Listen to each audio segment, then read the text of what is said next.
தர்சு பட்டணத்திலே நான் பிறந்தேன் வளர்ந்தேன் என்று கூறுகிறார்.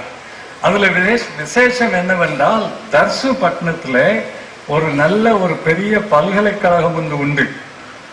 அது படிப்புக்கு பெயர் பெற்றது, கல்விக்கு பெயர் பெற்றது.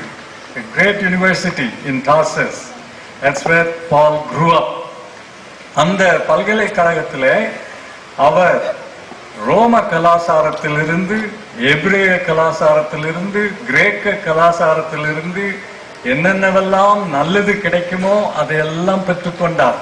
கடவுளுடைய பெரும் திட்டத்தை பாருங்கள். தமக்கென்று ஒரு கூறிய கருவியை பயன்படுத்துவதற்காக எப்படி அவர் ஆயத்தப்படுத்துகிறார் பாருங்கள். See how God is preparing his instrument right from the early days. தம்முடைய சாட்சியிலே பவுல் என்ன சொல்கிறார்? கலாத்தியருக்கு எழுதின நிருபத்திலே, என் தாயின் கர்ப்பத்திலேயே என்னை தெரிந்து கொண்டார். இது நடக்கும்.